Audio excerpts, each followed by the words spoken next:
हे मेरे मित्रों, अब आज ये आंदोलन क्या है, आंदोलन मानवर काशीराम साहब को चलाने की क्यों ज़रूरत पड़ी है, इसका क्या कारण है, ये सारी बातें हमें आप लोग को जानना जरूरी है। मित्रों, मानवर काशीराम साहब का जो जीवन है, उन्होंने बीएससी किया हुआ है और देहरादून में अपने रूम पार्टनर एक परशुराम के साथ में रहते थे। परशुराम ज्ञानी, उसको बाद में ज्ञानी भी बोलते थे, तो उसके साथ में रहते थे। और जब 6 दिसंबर को परम पूज्य डॉक्टर बाबा साहब अम्बेडकर दुनिया में नहीं रहे और सवेरे पता चला तो परशुराम बहुत रो रहा था, बहुत रो रहा था। और मानवर साहब जब पूछ रहे थे कि भाई तू क्यों रो रहा है, तो वो बोल रहा था कि आज हमारे बाबा चले गए, हमारे मसीहा चले गए, अब हम जो है अनाथ हो गए हैं। लेकिन जो है वो इस तरह से रो रो के बोल रहा था। तो मानवर साहब बोलते थे भाई क्या बोल रहा है, मेरी समझ में नहीं आता। बाबा तेरे क्या पिताजी एक्सपायर हो गए, क्या हो गए तेरे घर में, कौन बाबा ख़त्म हुए? बोले तेरी समझ में नहीं आएगा। वो क्योंकि दोनों दोस्त थे, तो साहब को बोला भाई तेरी समझ में नहीं आएगा, लेकिन बाबा साहब अम्बेडकर हमारे मसीहा थे, हमारे भगवान थे, उनकी वजह से हम लोग ये हॉस्टल में रह रहे, ये सब कर रहे अभी। तो अब मानवर साहब बोले कि मैं अच्छा भाई ठीक है, हमने मान लिया, लेकिन तू कुछ खाना वाना खा ले, कुछ कर ले। तो खाना भी नहीं खा रहा था, कुछ नहीं कर रहा था। 1-2 दिन के बाद बाबा साहब के खिलाफ किसी ने लिख दिया, तो उसको पत्र लिख रहा था कि तू ये मत समझ लेना। उनको लिखा कि बाबा साहब चले गए तो उनका मिशन चला जाएगा, हम मिशन चलाएंगे, इस तरह की बड़ी बातें तो वो सुन रहे थे। साहब ने बोला भाई क्या मिशन चलाएगा, क्या कैसा क्या मामला है? तो उसने बोला कि नहीं नहीं, मैं अभी शादी कर लिया है, मैं अपनी पत्नी भी छोड़ दूंगा, अब आगे नौकरी भी नहीं करूंगा, अब तो इस मिशन को चलाऊंगा। तो मानवर साहब फिर उनको शांत करके पूछे कि भाई ठीक है, एक काम करते हैं कि ठीक है मिशन चलाना, लेकिन अभी एक काम करो, हम लोग एक शर्त रख लेते हैं, जिसकी पहले नौकरी लग जाएगी वो दूसरे को आधी तनख्वाह देगा, तो एक मिशन चलाएगा और दूसरा नौकरी करके इस काम को करेगा। तो फिर सहमति बन गई दोनों में कि चलो ठीक है।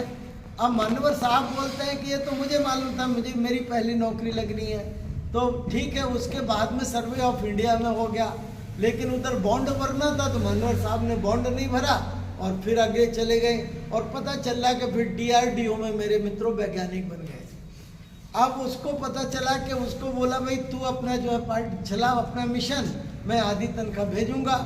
मानवर साहब उससे आधी तनख्वाह भेजना चालू कर दिया और आधी तनख्वाह भेज के चालू कर दिया। अंत में मेरे मित्रों उनका मनी ऑर्डर भी वापस आने लगा। बाद में पता चला कि भाई वो तो ज्ञानी जी की बड़ी पिटाई हो गई है, परशुराम की, ये सब हो गया है, मेरा मनी ऑर्डर वापस आने लगा है। तो मानवर साहब ने फिर बोला, सोचा चलो ठीक है आगे। लेकिन मेरे मित्रों, जिस पूना में नौकरी करते थे वहाँ पर एक घटना घटित हुई, और वो घटना ये घटित हुई कि एक मेरे मित्रों बागमारे नाम की लड़की थी। उस बागमारे नाम की लड़की एक गांव में उसकी इज्जत लूटी और ये बात अखबार में चढ़ी। जब ये बात अखबार में पढ़ी गई तो मानवर साहब ने कहा भाई ये अत्याचार हो रहा है और इसका जो है FIR भी लिखा है, FIR भी नहीं हुआ है और उस लड़की के साथ बलात्कार हुआ है। तो मानवर साहब ने अपनी साइकिल उठाई और उस गांव की तरफ चल दिए। जब उस गांव में पहुंचे तो उस गांव में पूछा कि भाई ये परिवार, बागमारे परिवार जिस लड़की की इज्जत लूटी है, ये परिवार का घर कौन सा है? तो लोग इतने भयभीत थे कि उन्होंने कहा नहीं नहीं साहब, इस गांव में नहीं, वो अगले गांव में। अब वो अगले गांव चले गए, अगले गांव में पूछा, नहीं नहीं वो अगले गांव में। अब वो बड़े परेशान, साहब बोले भाई ये कोई बता ही नहीं रहा है, गांव यही है और ये गांव वाले बोलते उस गांव का, वो गांव वाले उस गांव का। तो अंत में मानवर साहब जो है आगे बढ़ने लगे। इतने में एक पोस्टमैन मिल गया जो डाक बांटता था। तो उससे पूछा कि भाई इधर पर एक बंदा बागमारे नाम की लड़की के साथ ऐसा ऐसा हुआ है, तो थोड़ा घर बताओगे आप, क्या जानते हो? बोले साहब जानता तो हूँ, लेकिन मैं आपके साथ चल के नहीं बताऊंगा, आप मेरे से जो है 100 गज की दूरी पर रहें, आगे आगे मैं जा रहा हूँ साइकिल, और सिर्फ इशारा करूँगा, जहाँ इशारा करूँ समझ लेना वही घर है, आप रुक जाना, मैं सीधा चला जाऊँगा। अगर लोगों को पता हो गया तो मेरी जान भी खतरे में हो जाएगी। इतना आतंक था। और अंत में मानवर साहब मेरे मित्रों, उसने जहाँ इशारा किया उधर रुके। और रुकने के बाद मानवर साहब ने उस दर पर पूछा, बाघमारे जी घर में है क्या? वो बाहर निकला। निकल के जब आंगन में आया तो उनसे पूछा कि भाई मैं काशीराम हूँ और मुझे ये अखबार है, इस अखबार में आपकी बेटी के बारे में ऐसा ऐसा लिखा है, मैं आपकी मदद करना चाहता हूँ, बताओ क्या क्या बात हुई है। तो वो कहने लगा कि नहीं नहीं कुछ नहीं हुआ, ऐसा ऐसा, आप जाइए, कोई मदद की ज़रूरत नहीं। तो बोला भाई आप ऐसा मत बोलिए, आखिर बात क्या है मुझे बताइए।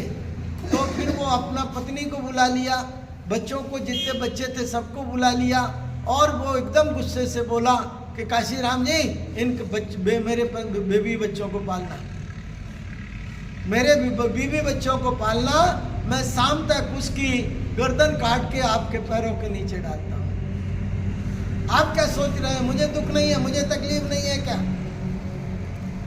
मैं कोई कायर थोड़ा हूँ। तो मानवर साहब एकदम दंग रह गए कि भाई इतना साहसी आदमी और इस तरह की बात कर रहा है। और फिर बाद में वो क्या बोल गया कि काशीराम जी किस किस के बीवी बच्चे पालोगे?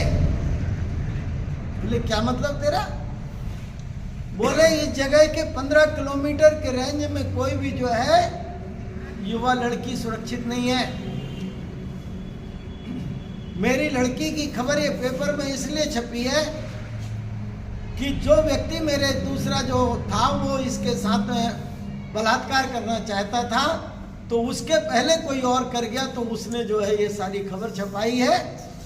तब मानवर साहब को पूरा मामला समझ में आया कि ये तो बड़ी खतरनाक बात है। अगर ऐसे वातावरण में तो इसका एक एक का तो अंत में जाकर मानवर साहब ने उसका FIR करवाया, उसके लिए मदद किया। और फिर वो जब पेशी में जाता था तो उधर पर उसकी जो है शहर में ठुकाई पिटाई भी करवाते थे, ताकि उसकी समझ में आ जाए कि मैंने क्या कर दिया है। तो ये तो घटना मेरे मित्रों एक हो गई, और भी ऐसी कई घटनाएं, लेकिन जो और अंत में एक घटना ऐसी हुई जिस घटना ने मानवर साहब का पूरा जीवन बदल दिया। नहीं तो मानवर साहब मेरे मित्रों ये जो शेयर मार्केट है ना, शेयर मार्केट के बहुत बड़े एक्सपर्ट थे। वैज्ञानिक की नौकरी करने के बाद अपना ऑफिस खोल रखा था और शेयर मार्केट से पैसा कमाते थे। अतिरिक्त जो लॉन्ग टेबल टेनिस के टॉप के प्लेयर थे, ऑल इंडिया की तैयारी कर रहे थे खेलने की। तो इस किस्म के मेरे मित्रों प्रतिभा भी उनके पास अतिरिक्त थी। अब इसके बाद में मानवर साहब जो उस ऑफिस में काम करते थे, उधर एक क्लास 4 का कर्मचारी था राजस्थान का, जिसका नाम दीना वाना था। वो दीना वाना नाम का मेरे मित्रों कर्मचारी क्लास 4 में उधर पर लेबर में भर्ती हुआ था। और उसका जो सुपरवाइजर था ब्राह्मण, वो उससे कह रहा था कि तू ये लेटरिन साफ कर, झाड़ू लगा, ये सफाई कर। और वो कहता था कि नहीं मैं नहीं करूँगा, मेरी पोस्ट लेबर की है, मेरे से मजदूरी कराओ, मजदूर पोस्ट पे भर्ती हुआ हूँ, जो मजदूरी मुझे दोगे मैं मजदूरी करूँगा, लेकिन मैं ये काम नहीं करूँगा। और वो उससे कहता था तो तेरी तो जाति भंगी है, तू तो है ही वाल्मीकि, यही काम कर, तेरे लिए तो निर्धारित है हमारे मुताबिक, तुझे तो यही करना पड़ेगा। तो मेरे मित्रों उसको गाली गलौज तो उसने गाली गलौज कर दिया अपने सुपरवाइजर को, और इतना ही नहीं कर दिया, उसका तो धुनाई भी कर दिया। तो उसका फिर ये हो गया कि उसको सस्पेंड करने की नौबत आ गई।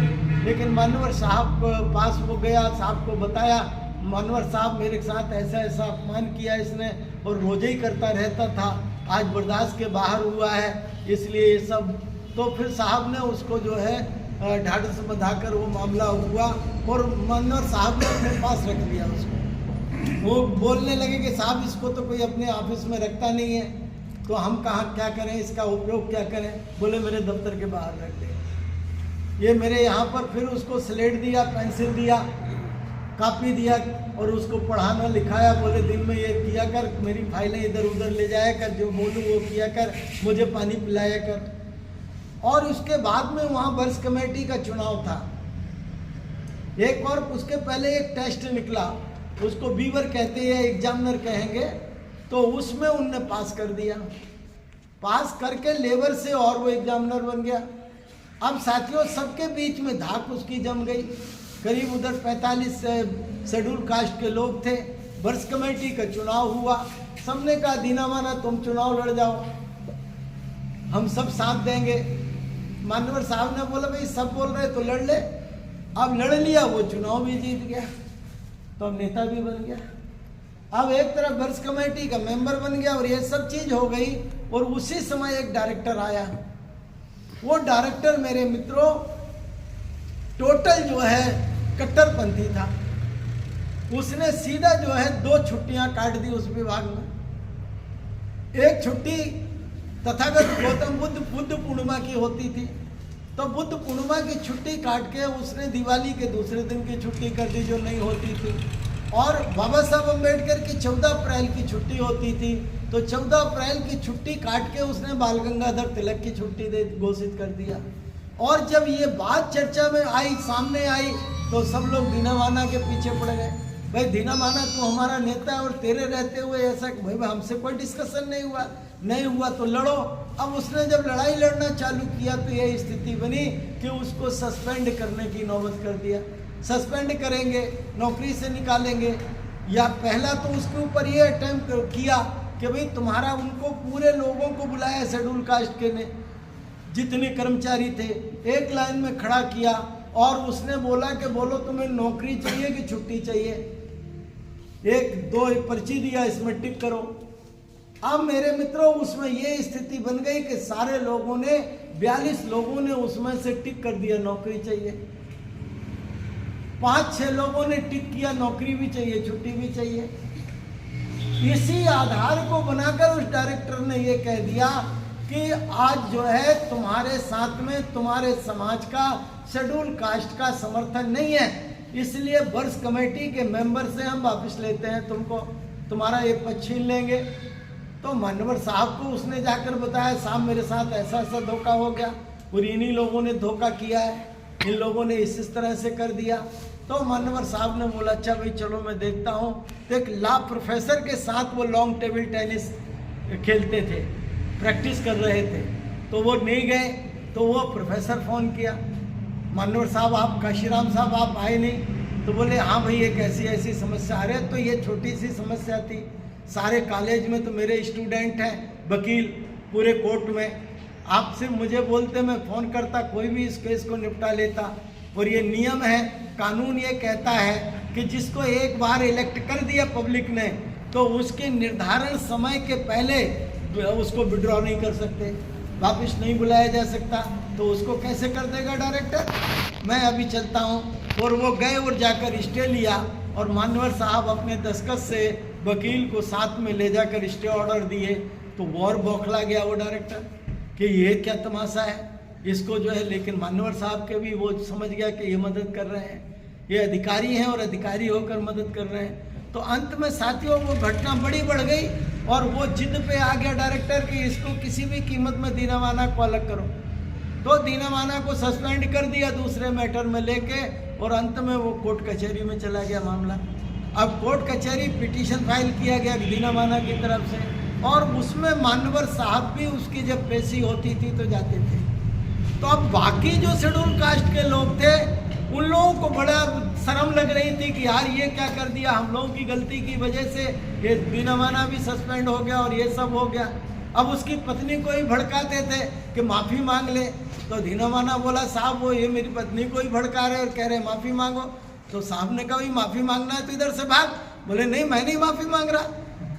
तो माफ़ी है तो तुम लड़ बिल्कुल मजबूती से, और तेरे को जो है तेरी तनख्वाह को जो है बोनस समझ लेना जो सस्पेंड अलाउंस मिलता है, और जितनी तनख्वाह है मैं तुझे दूंगा। लेकिन इस लड़ाई को अब दमदारी से लड़ना है, स्वाभिमान के साथ लड़ना है। और अंत में साथियों तो वो बाकी लोग बड़े शर्मिंदा हुए, और शर्मिंदा होकर भी वो भी कचहरी जाने लगे पेशी के दिन। तो साहब सबको डांट के भागे, भागो यहाँ से, तुम लोगों की वजह से ये सब हुआ। मान्यवर साहब तो काफ़ी भला बुरा भी बोले थे, अब वो शब्दों का प्रयोग मैं नहीं करूँगा। तो लेकिन मेरे मित्रों अंत में जाकर सब तो भागे, एक दो उधर पर जो है नहीं भागे। डांट खाकर भी वो चुपचाप दूर खड़े हो गए। तो फिर साहब ने अंत में बुलाया, इधर अच्छा ये बता मुझे, ये डॉक्टर बाबा साहब अम्बेडकर ने किया क्या था जिसकी छुट्टी के लिए इतना बवाल हुआ है, मुझे वो बता। मैं ज्यादा कुछ नहीं जानता बाबा साहब के बारे में, वो मैं इतना ही जानता हूं कि मेरा एक दोस्त था, वो रो रहा था और बाबा साहब के बारे में कुछ कुछ जितना बताया था उसने, उतना ही जानता हूं, उसके आगे पीछे। तो फिर वो बोला ठीक है साहब अभी बताता हूं, और सीधा साइकिल उठा के घर गया, क्योंकि वो समझ गया कि साहब को मैं सब क्या समझाऊंगा। तो वो गया और जाकर उन्होंने बाबा साहब की एक लिखी हुई किताब दी एनिहिलेशन ऑफ कास्ट, मेरे मित्रों 1936 में जाति पाति तोड़क मंडल लाहौर के लोगों ने बाबा साहब अम्बेडकर को मुख्य अतिथि बनाकर बुलाया था। पहले आमंत्रित किया था कि बाबा साहब अम्बेडकर, हम जात पात तोड़क मंडल हमारा है, ये जात पात तोड़क मंडल एक सम्मेलन बुला रहा है, उसमें आप मुख्य अतिथि बनिए। तो वो लाहौर से बॉम्बे में गए थे बाबा साहब को आमंत्रित करने। बाबा साहब ने सहमति दे दिया था कि ठीक है मैं आऊँगा। बाद में बाबा साहब अम्बेडकर ने उसमें भाषण क्या दूंगा, तो भाषण लिखा था, उसी का नाम एनिहिलेशन ऑफ कास्ट है।